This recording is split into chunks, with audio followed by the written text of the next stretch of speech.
Adjective हम पढ़ रहे थे, अब आगे एडजेक्टिव में पढ़ते हैं कि दो एडजेक्टिव अगर एंड से जुड़े हो तो या दोनों तरफ एक ही डिग्री के होंगे, मतलब एंड के दोनों तरफ जो एडजेक्टिव होंगे वो एक ही डिग्री के, या तो पॉजिटिव डिग्री के होंगे या फिर कंपेरेटिव डिग्री के या फिर सुपरलेटिव डिग्री के। दोनों अलग अलग डिग्री के नहीं हो सकते। जैसे कि मैंने लिखा एडजेक्टिव यदि एंड से जुड़े हो तो दोनों एक ही डिग्री में होते हैं। गुड एंड वाइज, देखो एंड से जुड़े हुए है, इधर भी पॉजिटिव डिग्री है और इधर भी पॉजिटिव डिग्री है, तो ये सही है।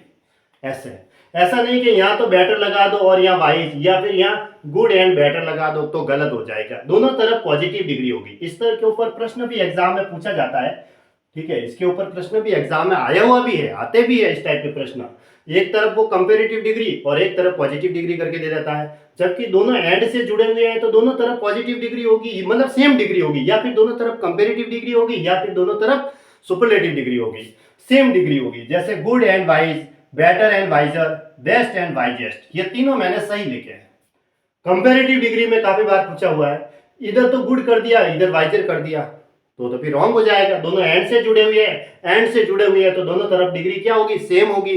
या तो कंपेरेटिव डिग्री आएगी दोनों तरफ, या फिर अगर दोनों तरफ सुपरलेटिव आएगी तो सुपरलेटिव है तो दोनों तरफ फिर सुपरलेटिव ही आएगी। ऐसे अगर दोनों तरफ पॉजिटिव डिग्री रहे, एक मतलब दोनों तरफ एंड के दोनों तरफ क्या रहेगी, पहले और बाद में दोनों तरफ सेम डिग्री रहेगी।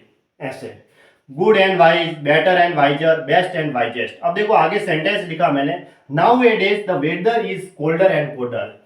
इन दिनों जो मौसम है वो ठंडा और ठंडा हो रहा है ना। तो कहने का मतलब देखो इधर एंड आया, एंड के दोनों तरफ मुझे क्या लिखा हुआ है, कंपेरेटिव डिग्री है।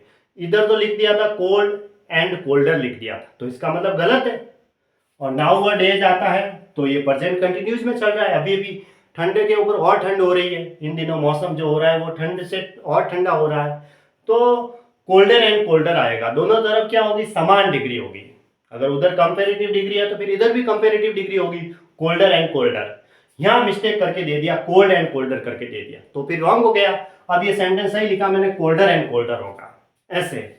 फिर Arjun is the strongest and tallest boy in the class, ये भी सेंटेंस सही लिखा है। अर्जुन सबसे लंबा, मतलब सबसे मजबूत और लंबा लड़का है, वो क्लास के अंदर सबसे लंबा और सबसे मजबूत लड़का है ना।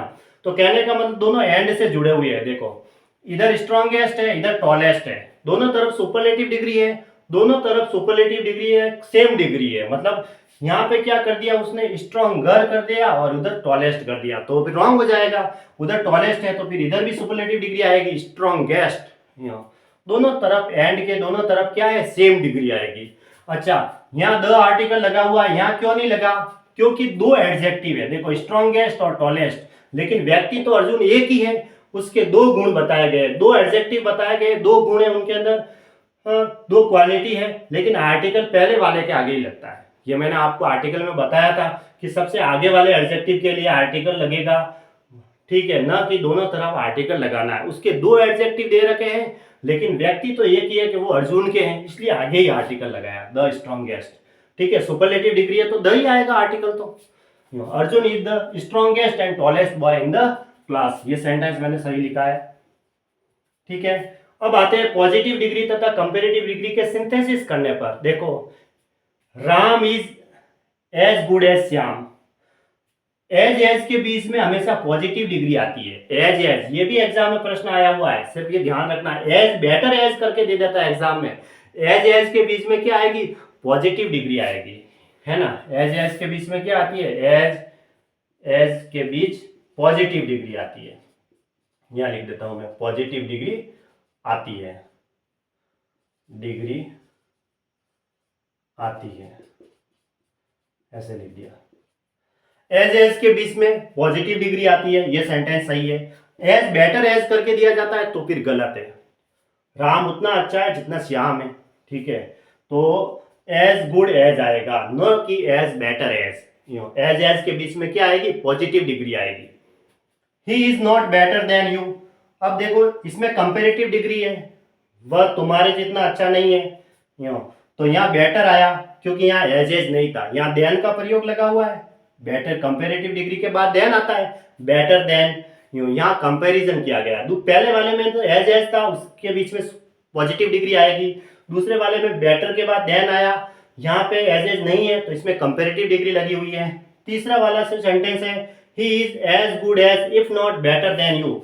इफ नॉट से अगर वाक्य जुड़ता है, इफ नॉट वाले वाक्य में, ये बहुत ज्यादा इंपॉर्टेंट है, ये है ना, ये बहुत ज्यादा इंपॉर्टेंट है। ये भी, इसके ऊपर भी एग्जाम में प्रश्न, सीपीओ एसआई के मेंस में भी प्रश्न आते हैं, सीजीएल में भी प्रश्न आते हैं, इस टाइप के प्रश्न बहुत ज्यादा इंपॉर्टेंट है। इफ नॉट या बट नॉट से अगर दो सेंटेंस जुड़ते हैं, जैसे इसमें इफ नॉट से जुड़ा है, इसमें भी इफ नॉट से जुड़ा है, या फिर बट नॉट भी हो सकता है, तो एक तरफ तो एज पॉजिटिव डिग्री का प्रयोग होगा और दूसरी तरफ कंपेरेटिव डिग्री। कैसे? एक सेंटेंस याद रख लो, he is as good as if not better than you.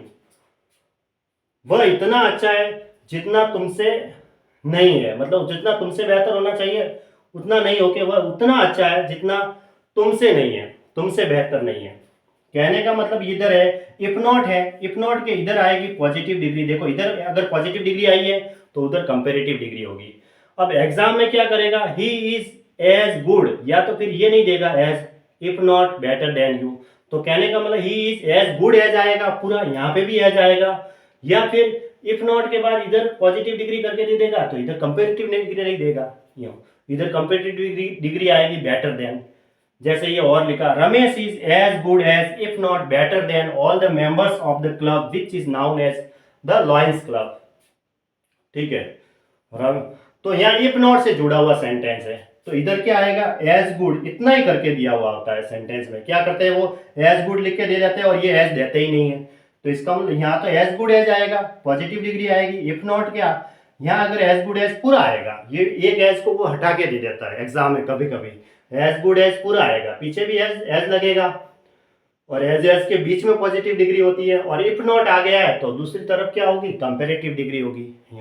तो ये भी सेंटेंस सही लिखा हुआ है। ठीक है, तो इफ नॉट वाले वाक्य में एक तरफ एज के प्रयोग से पॉजिटिव डिग्री होती है तो दूसरी तरफ कंपेरेटिव डिग्री होती है, ऐसा ये ध्यान रखने का। एक सेंटेंस से आपको याद हो जाएगा, he is as good as if not better than you.